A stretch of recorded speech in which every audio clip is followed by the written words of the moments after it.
working class voters. And the majority of Labour voters actually don't want to remain in the single market.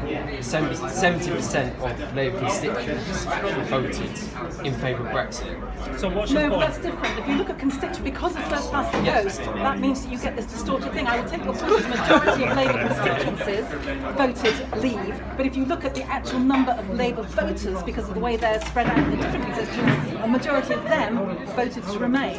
Okay, but and also I asked a question about I asked a Peter Carter question, and a question that I'd asked many Labour MPs who rejected the EU withdrawal bill. What part of the word democracy do you not understand? How can people's vote be undemocratic? What part of democracy do you not understand? The reason why is because back the to the Remain people. MPs. No, it's not. The people's vote is effectively a second referendum. No, it's not. Yes, it is. It is effectively a second referendum. What you're doing, and what Anna Soubry, people at Anna Soubry, Lee Grieve are doing, and many Tory rebels, what they're doing is they're rejecting, they're voting in favour of the EEA amendment, and they're classing this as a meaningful vote, but it's not meaningful. What you're doing, you're trying to make us stay in the single market, which we didn't vote for. Stay The in single customs, market was we not didn't on the vote for. ballot paper. It was. It was not on the ballot Every paper. MP knew that we It would, was not if we on the voted ballot paper. for leave, I sat we next would to leave Dan the single Hannan. market and the customs union. Dan Hannan is an that MEP was from the it. Tory party, and I sat next to him on many debates in the referendum campaign, and he said, of course we'd stay in the single market. It would be madness not to stay in the Prime single Minister market. said we wouldn't. Ooh. He did actually. Last year, in the So did the 2017 Chancellor, general but never election, mind. 83% of the party, of people who voted for the party, Labour, Tories and UKIP, all had a manifesto that we will leave the single market and we'll leave the customs union. So isn't that almost a second mandate, because we voted for leave in the EU referendum, and then we voted for the three parties who campaigned to leave those two things. So that's almost two mandates. Have you not got the message that we're going to leave the customs union and we're going to leave the single market? I haven't, because I think that when you see that those policies are going to be leading us to a situation that's been much worse for people in this country, then it is right to check. But the people, well, let me finish, because I've listened to you.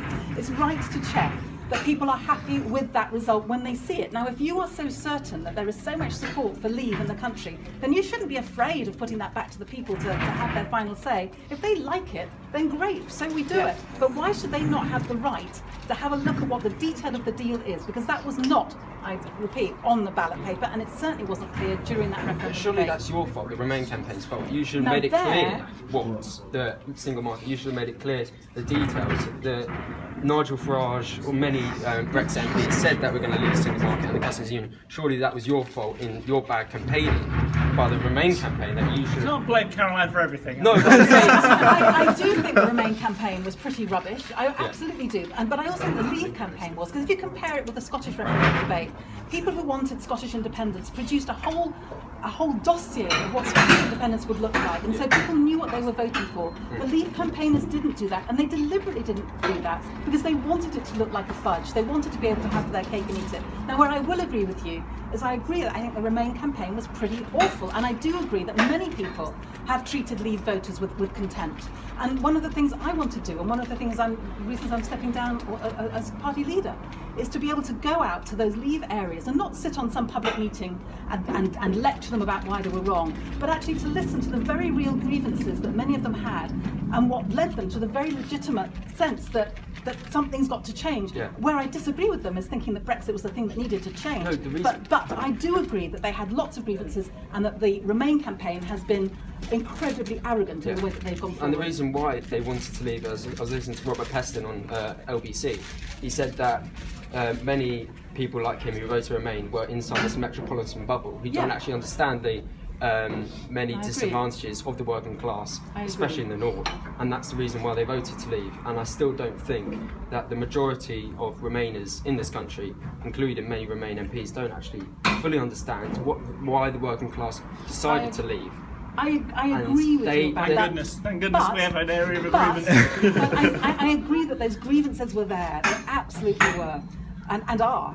But where I disagree with you is that I think that's been manipulated by people like Nigel Farage by making it seem as if leaving the EU is the solution to those problems. I do not think that it is. I think it's going to make those problems worse. And I think the levels of anger and betrayal that we're going to feel in this country, in precisely those areas you're talking about, when people realise that actually we're a poorer country as a result, that the hollowing out of those areas is not going to get better as a result of Brexit. We have to have the classroom. There's supposed to be a classroom here. It's a good fact, debate. And you've I had a do good agree. go. I do agree with you about the arrogance of many on the Remain side. I do, and I do agree that the first Remain campaign was rubbish. I tried to change it at the time, and I failed. And we're trying now to get a different kind of approach and a listening approach.